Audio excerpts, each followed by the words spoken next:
So here's my first question for you. Very, very simple question. What makes you human? Me? Both of you. You both have to answer what makes you human. Oh, and one word. You get one word. Humor. Humor? Emotion. Okay. To confirm you're both human, I'm going to need you to confirm which of these boxes have a traffic light. I think our AI can do that too now. Okay. All right. Well, Sam, you were actually here 9 years ago at our first Tech Live, and I actually want to roll the clip of what you said. Okay. Certainly the fear with AI or machine intelligence in general is that it replaces drivers or doctors or whatever. But the optimistic view on this, and certainly what backs up what we're seeing, is that computers and humans are very good at very different things. So a computer doctor will outcrunch the numbers and do a better job than a human on looking at a massive amount of data and saying this. But on cases that require judgment or creativity or empathy, we are nowhere near any computer system that is any good at this. Okay. Does 2023 Sam agree? Partially right and partially wrong. Okay, Could have been worse. Could have been worse? What's your outlook now?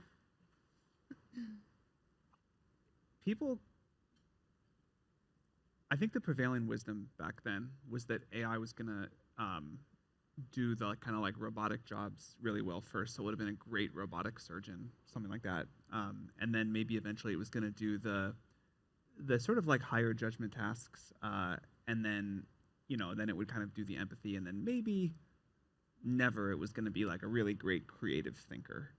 And creativity has been, in some sense, and at this point the definition of the word creativity is up for debate, but creativity in some sense has been easier for AI than people thought. You can see DALL-E 3 generate these like amazing images, or write these creative stories with GPT-4 or whatever. So that part of the answer maybe was not perfect. And I certainly would not have predicted GPT-4 9 years ago, quite how it turned out. But a lot of the other parts about people still really want a human doctor, that's definitely very true. And I want to quickly shift to AGI. What is AGI, Mira? If you could just define it for everybody in the audience.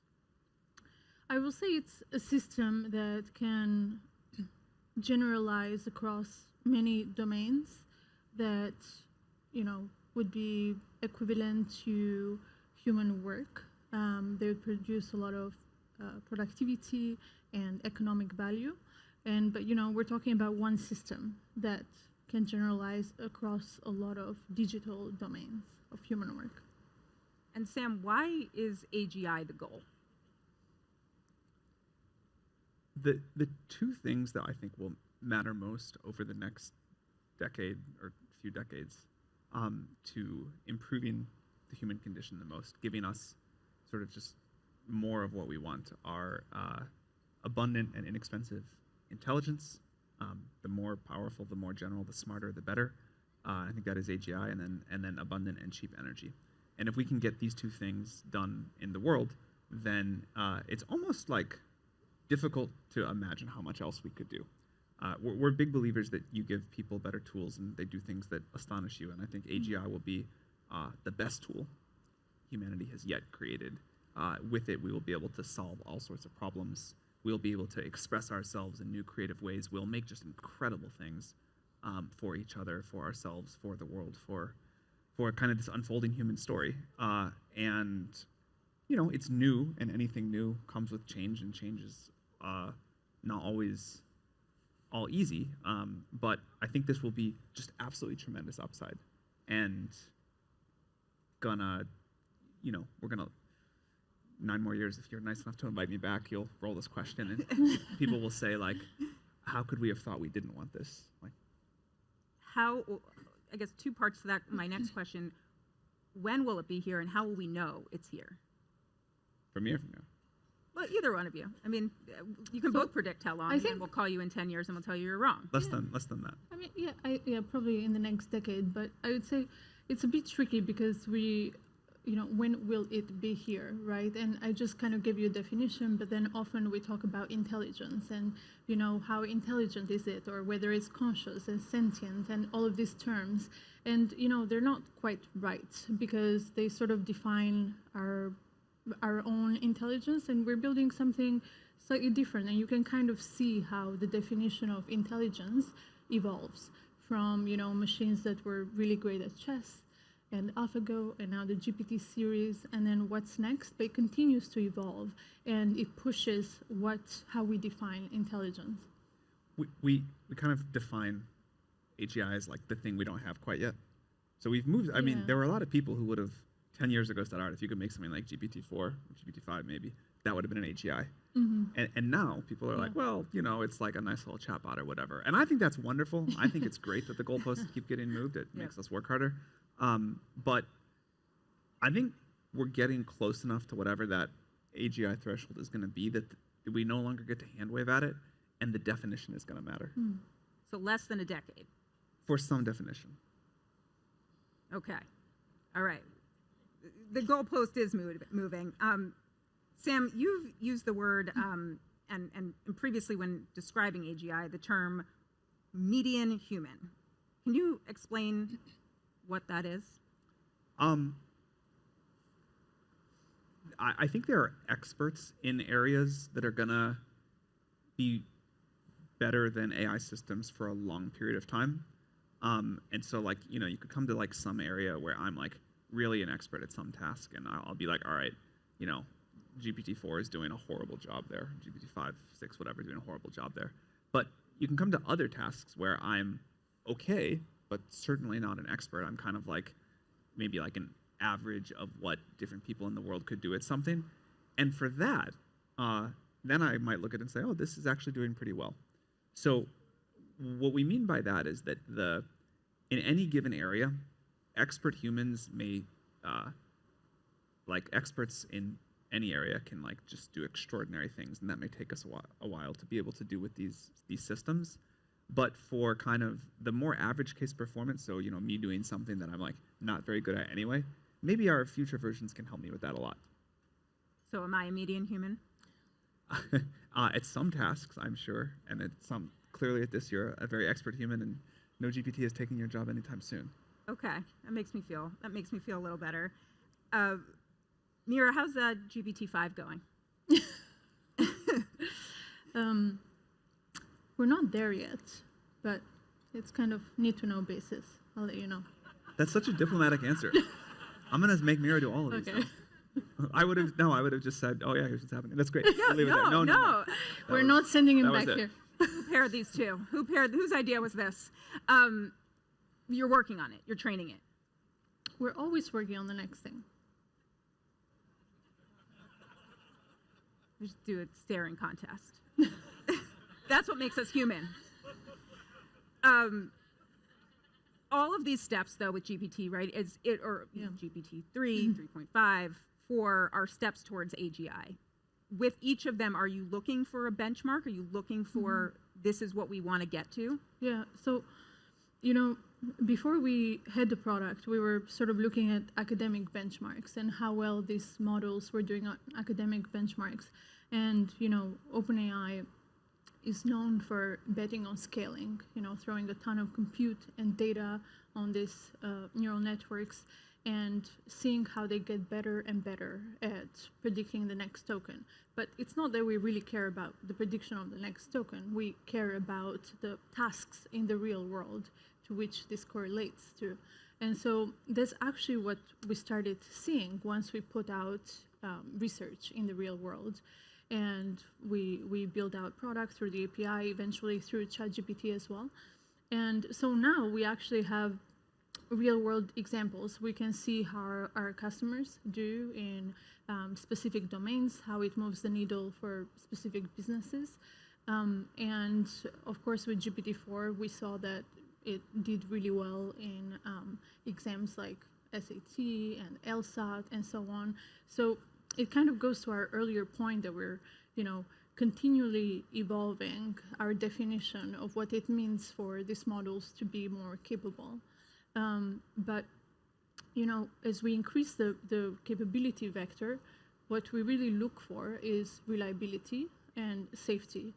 These are very interweaved, and it's very important to make systems that, of course, are increasingly capable, but that you can truly rely on, and they are robust, and that you can trust the output of the system. So we're kind of pushing in both of these vectors at the same time.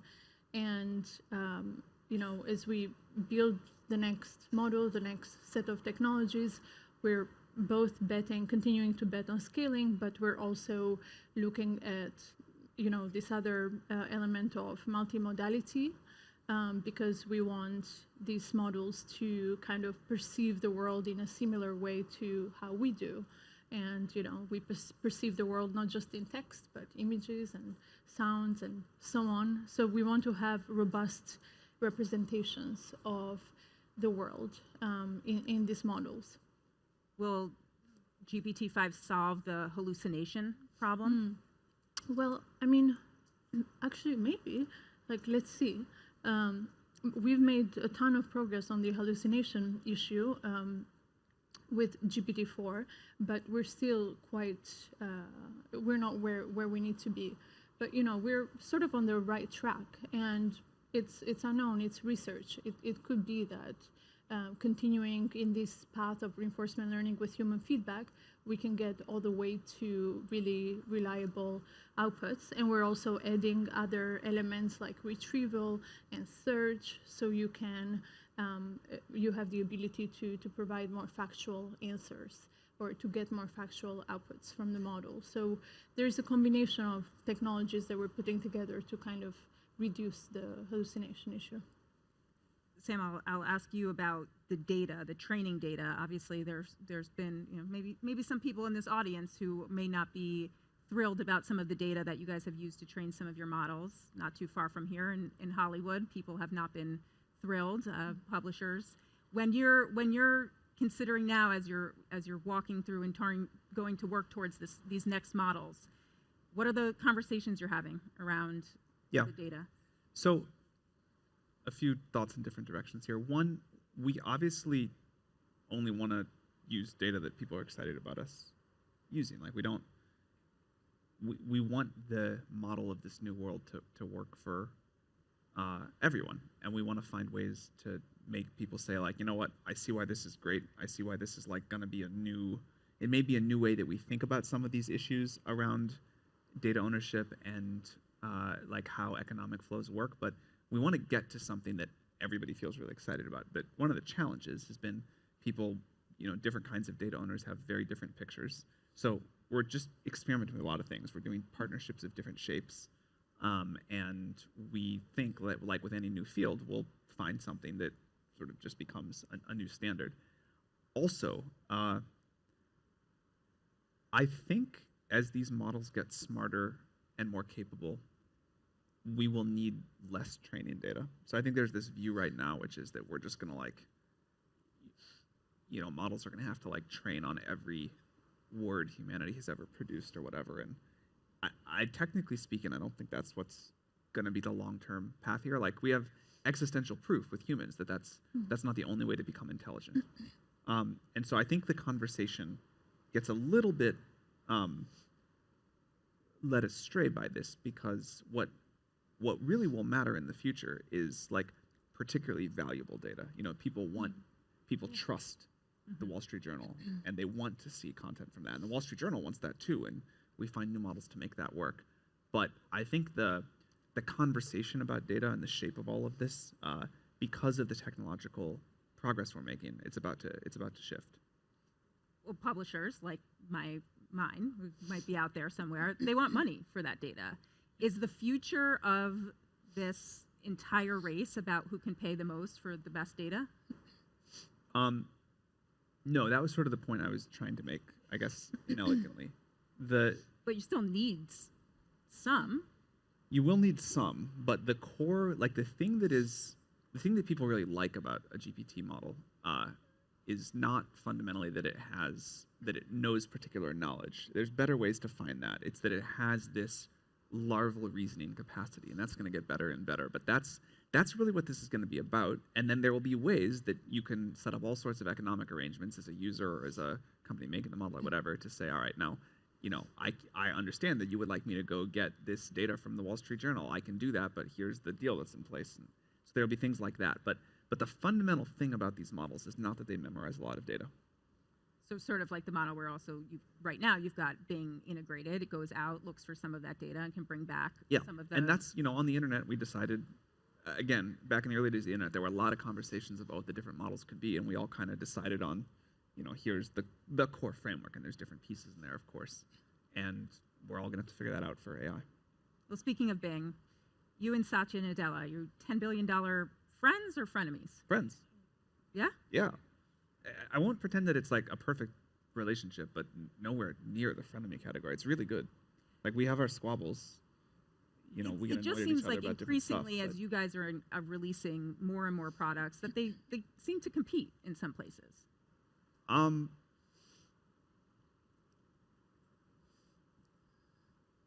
mean, I think that there's something core about this language interface that is a big deal, and so there's going to be a lot of people doing things for that, and then there's other places like, we offer a version of the API, they offer a version of the API, but like that's like a very friendly thing, and we work it out so that we all benefit and we're all happy, and we just want we jointly want as much usage of our models as possible. So we're super aligned there.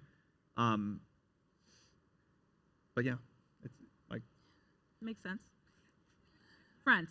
Friends. You guys text. We do. You hang. A lot. Okay. All right. Mira, you over the last number of months have started to roll out a lot more personalization to the model, right? You can put in custom instructions. You can get the voice now, and we're going to bring down the screen to hear one of these clips. But I wanted to play one of these conversations I had with Chat GPT just yesterday. It's a slow screen. Chat GPT responds quicker than this. That's really embarrassing. Yeah. We're going to get that better, though. Yeah? You're going to work on that? We'll get it faster. Yeah. That I can't help you with. But no? We'll get ChatGPT New faster. product. No, I'm saying ChatGPT is faster than this. So Yeah, but it's still a good that, day and for I'm you saying guys. that's like it's a good day. it's not often that That's people the- say that's ChatGPT the is faster than baseline. X. Oh, I've got a big interview with OpenAI executives, and I'm nervous. Any advice? Absolutely. Given your background as a technology columnist, you're well equipped for this. Just be yourself, do your homework on OpenAI's latest developments, and trust in your expertise. Remember, they'll likely appreciate thoughtful and well-researched questions. And hey, everyone gets nervous. Take a deep breath and rock it. am I rocking it? Definitely. I'm rocking it. All right. Encouraging. Are we rocking it up here? Okay. But what's so striking about that, first of all, I want that's the voice of ChatGPT. They have one of 5? Yeah. Yeah, that is the voice. It sounds so human. It sounds so natural. It knows about me because I've already put into custom instructions. I'm a tech journalist. It also knows I'm allergic to avocado. It's always putting that in there. Don't eat avocado. And I'm like, I'm not asking about avocado. We got some work to do. Is there a future, and this is what you're maybe trying to build here, where we have deep relationships with this type of bot? It's going to be a significant relationship, right? Because we're building these systems that are going to be everywhere, at your home, in your educational environment, in your work environment, and maybe when you're having fun. And so that's why it's actually so important to get it right. And we have to be so careful about how we design this interaction so that ultimately it's elevating and it's fun and it makes productivity better and it enhances creativity. And this is ultimately where we're trying to go. And as we increase the capabilities of the technology, we also want to make sure that on the product side, we feel in control of these systems, in the sense that we can steer them to do the things that we want them to do, and the output is reliable. That's very important. And of course, we want it to be personalized, right? And as it has more information about your preferences, the things you like, the things you do, and the capabilities of the models increase, and other features like memory and so on, it has, of course, it will become more personalized. And that's the goal. It will become more useful, and it's going to become more fun and more creative. And it's not just one system, right? Like you can have many such systems personalized for specific domains and tasks. That's a big responsibility, though. And you guys will be in It is. sort of control of people's friends, maybe it gets to being people's lovers. How do you guys think about that control? First of all, I think we're not going to be the only player here. Like, there's going to be many people. So we get to put like our nudge on the trajectory of this technological development, and we've got some opinions. But A, we really think that the decisions belong to sort of humanity, society as a whole, whatever you want to call it. And B, we will be one of many actors building sophisticated systems here. So it's going to be a society-wide discussion. And there's going to be all of the normal forces. There'll be competing products that offer different things. There will be different kind of like societal embraces and pushbacks. There'll be regulatory stuff. It's going to be like the same complicated mess that any new technological birthing process goes through. And then we pretty soon will turn around and we'll all feel like we had smart AI in our lives forever. And, you know, that's the way of progress. And I think that's awesome. I personally have deep misgivings about this vision of the future where everyone is like super close to AI friends and not like more so than human friends or whatever. I personally don't want that. I accept that other people are going to want that. And, you know, some people are going to build that. And if that's what the world wants and what we decide makes sense, we're going to get that. I personally think that personalization is great. Personality is great. But it's important that it's not like personness. And at least that you know when you're talking to an AI and when you're not. You know, we named it Chat GPT and not, it's a long story behind that, but we named it Chat GPT and not a person's name very intentionally. And we do a bunch of subtle things in the way you use it to like make it clear that you're not talking to a person.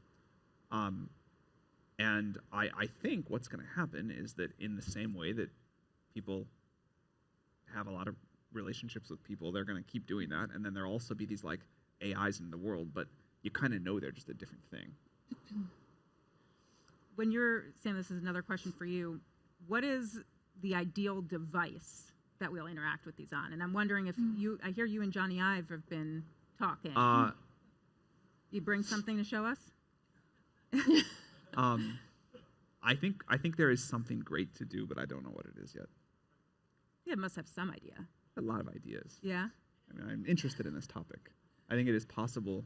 I think most of the current thinking out there in the world is quite bad about what we can do with this new technology in terms of a new computing platform. And I do think every sufficiently big new technology enables some new computing platform. But lots of ideas, but like in the very nascent stage. So it doesn't, I guess the question for me is there something about a smartphone or earbuds or a laptop or a speaker that doesn't quite work right now? Yeah, of course, so much. Smartphones are great. Like, I have no interest in trying to go compete with a smartphone. Like, it's a phenomenal thing at what it does. But I think what AI enables is so fundamentally new that it is possible to, and maybe we won't, like, you know, maybe just like for a bunch of reasons doesn't happen. But I think it's like well worth the effort of talking about or thinking about, you know, what can we make now that before we had computers that could think was, or computers that could understand, whatever you want to call it, was not possible. And if the answer to that is nothing, it would be like a little bit disappointing. Well, it sounds like it doesn't look like a humanoid robot, which is good. It's Definitely not. I don't think that quite works. Okay. Speaking of hardware, are you making your own chips? You want to answer? No. Directed here. Are we making our own chips? We are trying to figure out what it is going to take to scale, to deliver at the scale that we think the world will demand, and at the model scale that we think the research can support. That might not require any custom hardware. And we have like wonderful partnerships right now with people who are doing amazing work. So the default path would certainly be not to, but I would never rule it out. Are there any good alternatives to NVIDIA out there? NVIDIA certainly has something amazing.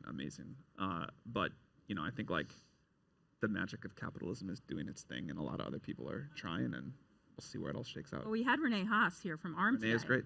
I hear you guys have been talking. We said Just hello. friends. Yeah. Oh, you said hello. Not as close We as did Satya. talk. You're not Not as close as No, Satya. not as close. No. Okay, got it. This is the really hard hitting. This is where we're getting. We're getting to the What are hard. you Well, actually, expecting we're about more? to get to the hard hitting. So, All right. my colleagues recently reported you guys are actually looking. The valuation is 80 to 90 billion, and that you're expected to reach $1 billion in revenue. Are you raising money? No. Well, I mean always, but not like this minute. Not right now. Not right now. There's people here with money. All right, let's talk. We will need huge amounts of capital to complete our mission, and we have been extremely upfront about that. There has got to be something more interesting to talk about in our limited time here together than our future money. capital raising plans, but we will need a lot more money. We don't know exactly how much. We don't know exactly how it's going to be structured, what we're going to do, but it like shouldn't come as a surprise because we have said this all the way through. Like, it's just a tremendously expensive endeavor. Which part of the business though right now is growing the most? Mira, you can also jump in. Definitely in the product side. Yeah, with the research team, it's very important to have density of talent, small teams that innovate quickly. The product side, we're doing a lot of things. We're trying to push great uses of AI out there, both on platform side and first party, and work with customers. So that's certainly growing. And the revenue is coming mostly from that API. The The revenue for the company. revenue. I'd say both sides. Yeah, both sides. Both sides. Yeah. So my subscription to ChatGPT Plus is We appreciate that. yeah. How many people here actually are subscribers to ChatGPT Plus? Thank you all very much. Okay. Can you guys make a family plan? This is a serious should. question. No, yeah, no, maybe it's we serious should. Maybe we because should. I'm spending on Yeah. two. And We'll talk about it. yeah. Okay. This is what we're really here for tonight. Moving out a little bit into policy and some of the fears. It's not like super cheap to run. If we had a way to like Yeah. say like, hey, you can have this for like, we can give you like way more for the $20 or whatever, we would like to do that. And as we make the models more efficient, we'll be able to offer more. But it's not for like lack of us wanting more people to use it that we don't do things like family A plans. family plan for like $35 for two people. That's the kind. We'll work on We're it. haggling. Well, I gave you the sweatshirt, and You so did, you did, yeah. there's something we can do there. How do we go from the chatbot we just heard that told me to rock it to one that can rock the world and end the world? Well, I don't think we're gonna have like a chatbot that ends the world. But how do we go to this idea of we've got simple chatbots? They're not simple. They're advanced. What you guys are doing, but how do we go from that idea to this fear that is now pervading everywhere? If we are right about the trajectory things are going to stay on, and if we are right about not only the kind of like scaling of the GPTs, but new techniques that we're interested in that could help generate new knowledge, and someone with access to a system like this can say like, help me hack into this computer system, or help me design like a new biological pathogen that's much worse than COVID, or any number of other things. It seems to us like it doesn't take much imagination to think about scenarios that deserve great caution. And again, we all come and do this because we're so excited about the tremendous upside and the incredibly positive impact. And I think it would be like a moral failing not to go pursue that for humanity. But we've got to address, and this happens with like many other technologies, we've got to address the downsides that come along with this. And it doesn't mean you don't do it. It doesn't mean you just say like, this AI thing, we're gonna like, we're gonna like go like full Dune and like blow up, not have computers or whatever.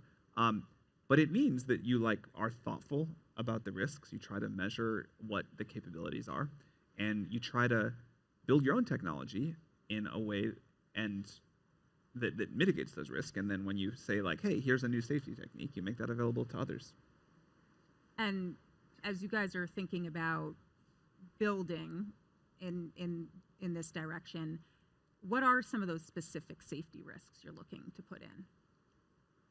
I mean, like Sim said, you've got the capabilities, and then there is always a downside. Whenever you have such immense and great capability, there's always a downside. So we've got a fierce task ahead of us to figure out what are these downsides, discover, understand them, build the tools to mitigate them.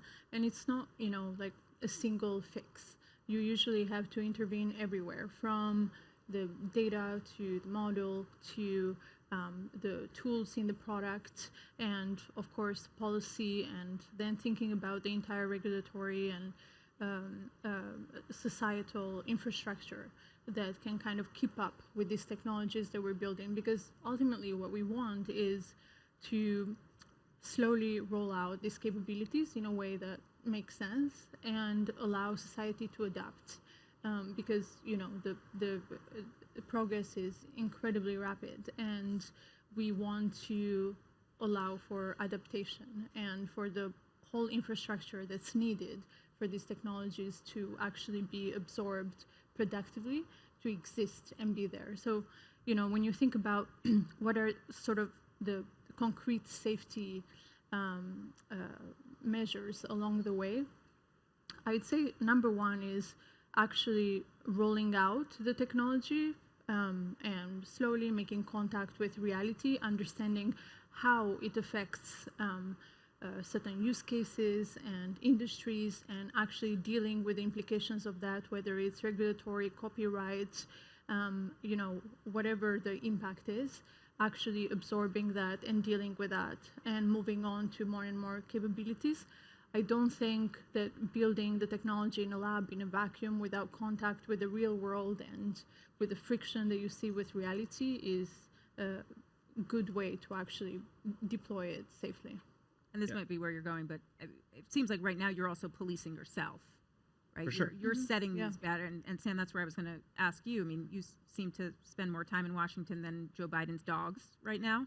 And I think I've only been twice this year. Really? I think that his dog's Like 3 days or anymore. something. So anyway, but what is it specifically that you would rather the government and our regulators do versus you have to do? First, the point Mira was making, I think, is really important. That it's very difficult to make a technology safe in the lab. Society uses things in different ways and adapts in different ways. And I think the more we deploy AI, the more AI is used in the world, the safer AI gets, and the more we kind of like collectively decide, hey, here's a thing that is not an acceptable risk tolerance, and this other thing that people are worried about, that's totally okay. And like we see this with many other technologies. Airplanes have gotten unbelievably safe, even though they didn't start that way, and it was like careful, thoughtful engineering and understanding why when something went wrong, it went wrong, and how to address it, and the shared best practices there. I think we're going to see in all sorts of ways that the things that we worry about with AI in theory don't quite play out in practice. There's like a ton of talk right now about deep fakes and the impact that's going to have on society in all these different ways. I think that's an example of where we were thinking about the last generation too much. And AI will disrupt society in all of these ways, but we all kind of are like, they're like, oh, that's a deep fake, or oh, it might be a deep fake, or oh, that picture or video or audio. Like we learn quickly, but maybe the real problem, this is like speculation, this is hard to know in advance, is not the deep fake ability, but the sort of customized one-on-one persuasion, and that's where the influence happens. It's not like the fake image. It's that this thing has a subtle ability. These things have a subtle ability to influence people, and then we learn that that's the problem, and we adapt. So in terms of what we'd like to see from governments, I think we've been like very mischaracterized here. We do think that international regulation is going to be important for the most powerful models. Nothing that exists today, nothing that'll exist next year. But as we get towards a real super intelligence, as we get towards a system that is like more capable than like any humans, I think it's very reasonable to say we need to treat that with like caution and a coordinated approach. But like we think what's happening with open source is great. We think startups need to be able to train their own models and deploy them into the world. And a regulatory response on that would be a disastrous mistake for this country or others. So the message we're trying to get across is you got to embrace what's happening here. You got to like make sure that we get the economic benefits and the societal benefits of it. But let's like look forward at where we believe this might go, and let's not be caught flat-footed if that happens. You mentioned deepfakes, and I want to talk about AI-generated content that's all over the internet now. Who do you guys think is responsible or should be responsible for policing some of this, or not policing, but detection of some of this? Is this on the social media companies? Is this on OpenAI and all the other AI companies? We're definitely responsible for the technologies that we develop and put out there, and misinformation, and that's clearly a big issue as we create more and more capable models. And we've been developing technologies to deal with the provenance of an image or text and detect output. But it's a bit complicated because you want to give the user sort of flexibility, and you also don't want them to feel monitored. And so you have to consider the user, and you also have to consider people that are impacted by the system that are not users. And so these are quite nuanced issues that require a lot of interaction and input from not just your users of the product, but also of society more broadly. And figuring out, also with partners that bring on this technology and integrate it, what are the best ways to deal with these issues? Because right now there's no way or no tool from OpenAI, at least, that I can put in an image or some of the text and ask, is this AI generated, correct? For image, we have actually technology that's really good, almost 99% reliable, but we're still testing it. It's early, and we want to be sure that it's going to work. And even then, it's not just a technology problem. Misinformation is such a nuanced and broad problem, so you still have to be careful about how you roll it out, where you integrate it. But we're certainly working on the research side, and for image, at least, we have a very reliable tool in the early stages. Yeah. And you say it's work. When might you release this? You said you're working on this right now. Is this something you plan to release? Oh, yes. For both images and text. For text, we're trying to figure out what actually makes sense. For images, it's a bit more straightforward problem. But in either case, we definitely test it out because we don't have all the answers, right? Like, we're building these technologies first. We don't have all the answers. So often we will experiment, we will put out something, we will get feedback, but we want to do it in a controlled way, right? And sometimes we'll take it back and we'll make it better and roll it out again. I'll also add that I think this idea of watermarking content is not something that everybody has the same opinion about what is good and what is bad. There's a lot of people who really don't want their generated content watermarked, and that's understandable in many cases. Also, it's not going to be super robust to everything. Like, maybe you could do it for images, maybe for longer text, maybe not for short text. But over time, there will be systems that don't put the watermarks in, and also there will be people who really like, this is like a tool, and up to the human user how you use the tool. And I don't like. This is why we want to engage in the conversation. Like, we are willing to sort of like follow the collective wishes of society on this point, and I don't think it's a black and white issue.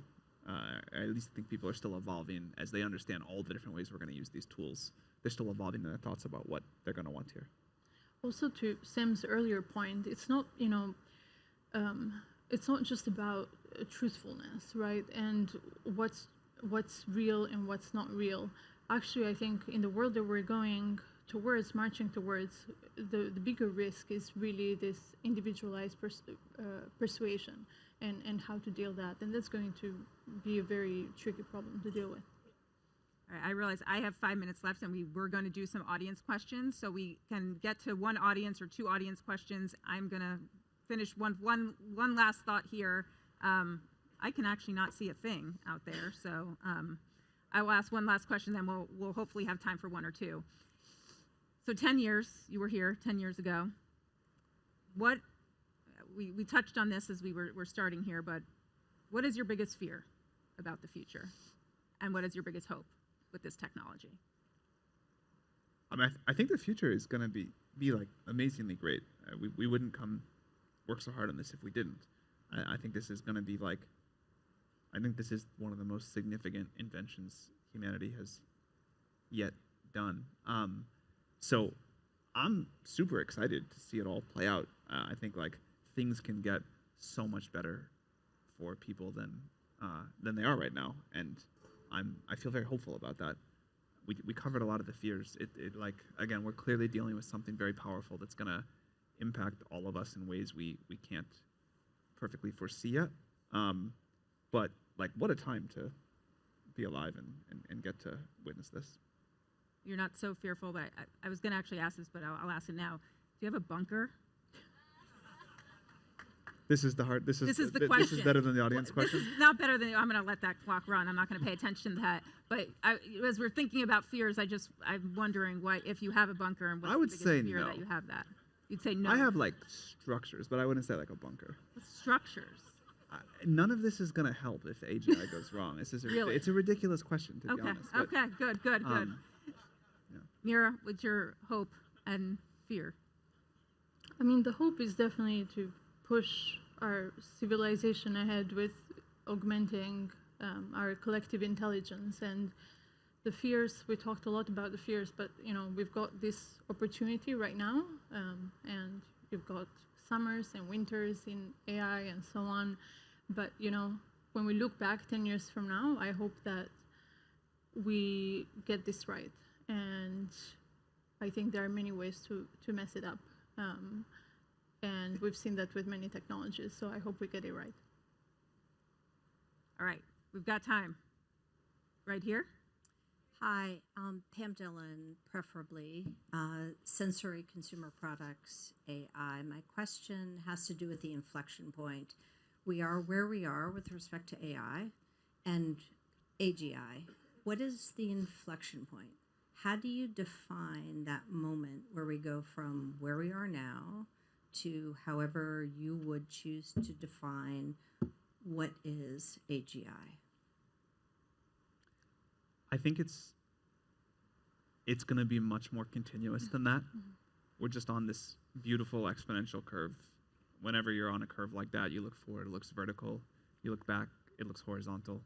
That's true at any point on there. So a year from now, we'll be in a dramatically more impressive place than a year ago we were in a dramatically less impressive place. But it'll be hard to point. People will try and say, oh, it was AlphaGo that did it. It was GPT-3 that did it. It was GPT-4 that did it. But it's just brick by brick, one foot in front of the other, up climbing this exponential curve. Right here in the front. Thank you. My name is Nyoriana Maiko. I'm the Chief Information Officer of the Port of Long Beach, but I'm also a computer scientist by training. A few decades ago, I'm older than you, I remember working with some of the early AI people. I have a general question. I agree with you. This is one of the most significant innovations to happen. One of the things I've struggled with over the last 20 years in thinking about this, we're about to change the nature of work. This is that significant. And I feel that people are not talking about it.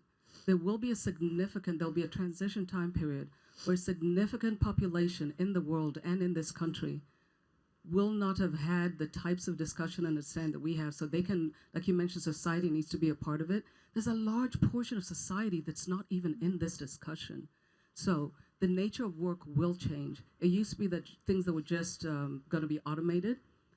There will be a time where people who define themselves by work since thousands of years will not have that. And we're hurtling towards it. What can we do to make sure that we take that into account? Because when we talk about society, it's not like they're all together ready to discuss this. Some of the effects of some of the technologies that we brought into the world have actually made people separate from each other. How do we get some of those, not regulations, but how do we come up with some of those frameworks and voluntarily bring things about that will actually result in a better world that doesn't leave everybody else behind? Thank you.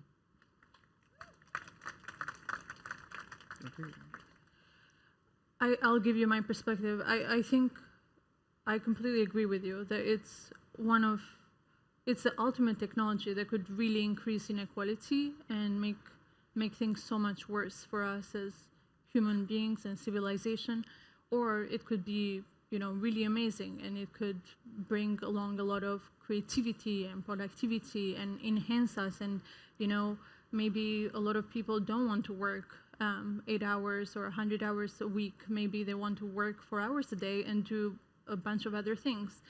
And I think it's certainly going to lead to a lot of disruption in the workforce, and we don't know exactly the scale of that or the trajectory along the way, but that's for sure. And one of the things that in retrospect, it's not that we specifically planned it, but in retrospect I'm happy about, is that with the release of ChatGPT, we sort of brought AI into the collective consciousness, and people are kind of paying attention because they're not reading about it in the press.